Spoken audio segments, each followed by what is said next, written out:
My name is Tony Swatton. I'm a blacksmith. I make suits of armor and swords. My business is making weapons for movies, video games, television shows, commercials. Blizzard Entertainment approached me to make an axe called Gorehowl. So this is the Gorehowl. These are some really cool 3D renderings that show it in detail. This weapon is steeped in lore from Warcraft 3, and this is the guy who wields it. This is this crazy orc, Grommash Hellscream. We will never be slaves! He actually uses this blade and plunges it right into the head of Azeroth, which basically kills this demon and, had a huge impact on the world. Very cool. This weapon actually got its name because of the sound it makes when it swings through the air. It's orc through and through. Yeah. Imagine orcs have these big, massive hands, right? And, that probably, yeah. I was just about to say. Looking at this, I'm not going to make it solid. The scale of what we're talking about for your build here would make it 100 pounds just for this portion. Okay. This is going to be a really fun build. Fantastic, man. Great. Well, thank you so much. You're welcome. Thank you.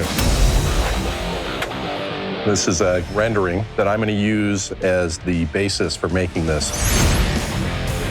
We transferred the pattern of the sides of the blade onto a piece of 1/8-inch hot-rolled steel plate. And then I will have Brian take the plasma cutter and cut out the shape of the steel.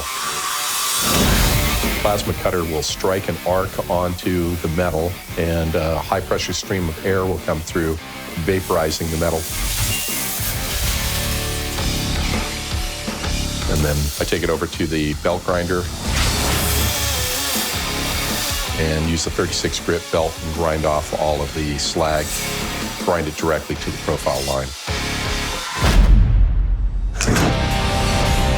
This is the outside cutting edge. To make the cutting edge of the blade, I'm actually taking 3/16 1075 hard carbon steel. Take it out at a red heat, probably about 15 to 1800 degrees, and bring it over to the pneumatic forging hammer and start bending it in half. Just fold it in two, flatten it completely down.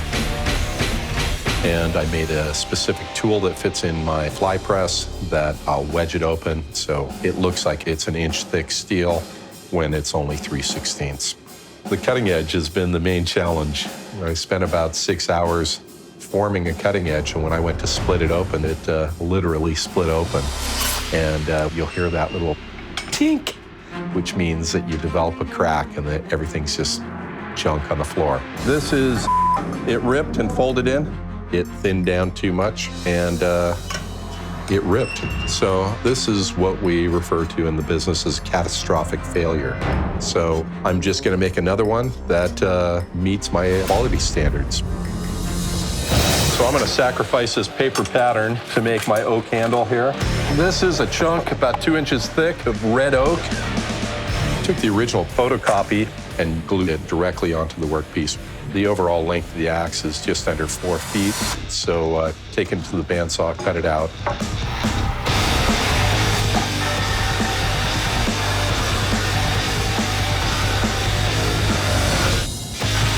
And then shaped it on the coarse belt on the belt grinder.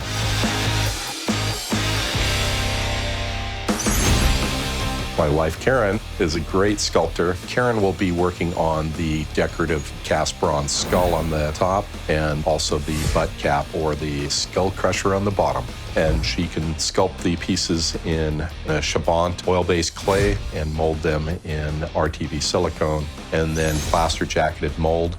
We don't want to have a solid casting because the piece would weigh 60, 70 pounds from the block. So we pour the wax in there, allow it to cool around the edges, and then we transfer that wax into a can. Then we put the can inside of a burnout oven and melt the wax out of there, leaving the cavity. We bring it out of the burnout oven at about 900 degrees, melt the bronze up to about 1800 degrees in a melting furnace, and pour the molten bronze into the flask, and then quench it in water, revealing the solid bronze casting.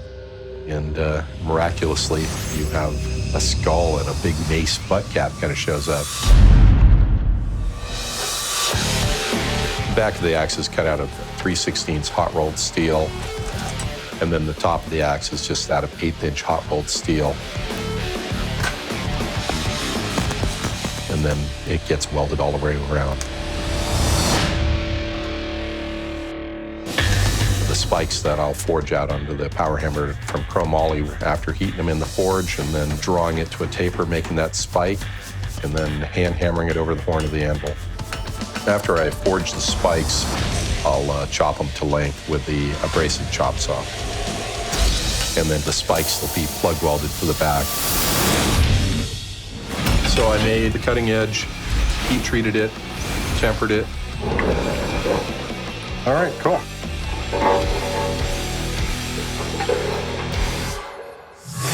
And welded it. Now razor sharpened it. So I'm happy with this. This can go out.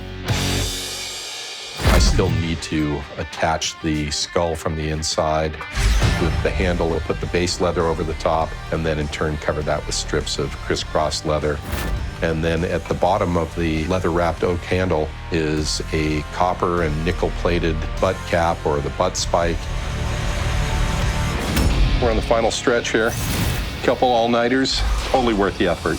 So when they come out from Blizzard, I want to see their reaction. Are you ready? Yeah, good. Oh, God, yes. All right, well, under our orcish fur kind of presentation. Awesome. I'm ready. Wait for it. Let's see it. Check Here we go. this out. Wow. Oh, my God. Holy cow. Look at the detail in this thing.